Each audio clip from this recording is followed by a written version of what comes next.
Hi friends, so you're back with me again. So we'll be talking about this, you know me, right? I am Professor Girish Kukreja. So today we'll be talking about what is called as your respiration. Yeah, that is breathing. So I'm talking about cellular respiration, right? The one which is what you call is taking place inside the cell and is oxidizing your food molecules, right? Coming to the point, we'll be talking about the very first step in any respiration, whether it is a aerobic respiration or an anaerobic respiration taking place in prokaryotes or eukaryotes, right? The entire process of respiration with the respiratory substrate of glucose, it begins with glycolysis, right? As the name says, glycos is your sugar and lysis is breakdown. So breaking your glucose into two molecules of your pyruvic acid through sequential 10 steps of reaction catalyzed by obviously enzymes is your glycolysis, discovered by Gustav Embden, Otto Meyerhoff and J. Parnas, and therefore also referred to as the EMP pathway, the Embden, Meyerhoff and Parnas pathway, right?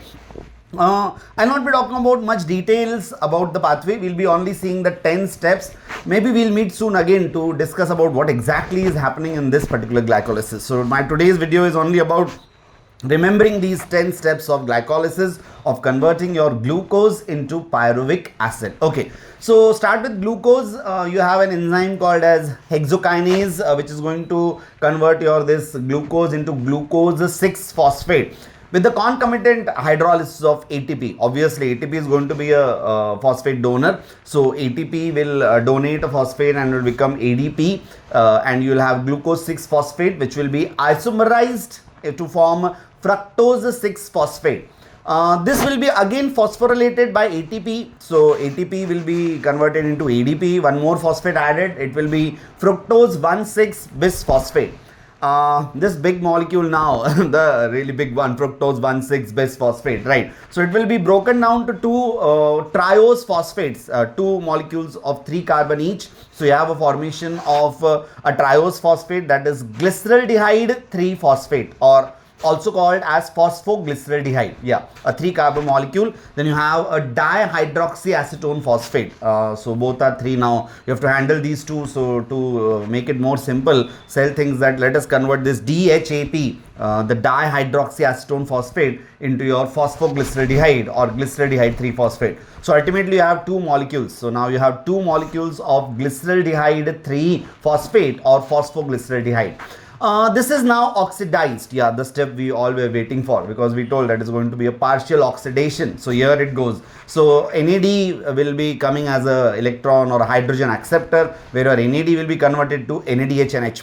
So all the reactions after this now will be taking place twice. So it is 2 molecules of everything. So you have 2 molecules of phosphoglyceraldehyde oxidized by 2 molecules of NAD, phosphorylated by inorganic phosphate. You have to remember here, this phosphorylation is not catalyzed by what you call as donated. The phosphate here is not donated by your ATP, but is the inorganic phosphate. So that is a different thing which is happening here. So you have formation of 1,3-bisphosphoglyceric acid, right? So 3-phosphoglyceraldehyde converted to 1,3-bisphosphoglyceric acid. Okay, so 1,3-bisphosphoglyceric acid now getting converted to your 3-phosphoglyceric acid, donating a phosphate. ADP comes in and accepts that particular phosphate to form ATP, right?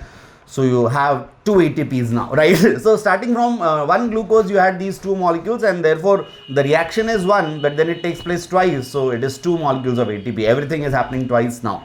So you have 3-phosphoglyceric acid now converted to 2-phosphoglyceric acid. Then this is again what you call is dehydrated to form a phosphoenol pyruvate. So there is a removal of water molecule and there is formation of phosphoenol pyruvate, and this PEP, phosphoenol pyruvate, again donates a phosphate, and again you have ADP coming in, and ADP is phosphorylated to form what is called as your ATP to form your pyruvic acid. Yeah, the end product of glycolysis. As I told that I'll not be talking about much about what is actually happening in this. We are here to learn this pathway, so just remember it is glucose to glucose 6 phosphate, ATP being the phosphate donor, glucose 6 phosphate isomerized to fructose 6 phosphate, phosphorylated again by ATP to form fructose 1,6 bisphosphate. This fructose 1,6-bisphosphate cleaved to form 3-PGAL and DHAP. DHAP converted back to PGAL. PGAL oxidized. NAD converted to NADH and H plus and converted to 1,3-bisphosphoglyceric acid, to 3-phosphoglyceric acid, to 2-phosphoglyceric acid, to phosphoenol pyruvate, right? So while 1,3-bis is converted to 3-phosphoglyceric acid, there is formation of ATP, right? So 2-phosphoglyceric acid dehydrated to form PEP, phosphoenol pyruvate. This is then again what you call as removal of phosphate, and ADP combines with this phosphate to form ATP, and you form what is called as your pyruvic acid.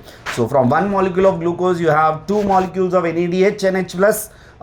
You used 2 molecules of ATP, formed 4 molecules of your ATP. So this is what it actually happens. This glycolysis happens in the cytoplasm. It does not require oxygen and is the first pathway which takes place during any kind of respiration. Okay, so come back here again and we'll be talking more about what exactly is happening in this glycolysis. So for the time being, remember this pathway. Thank you so much and stay tuned with me, Professor Girish Kukreja.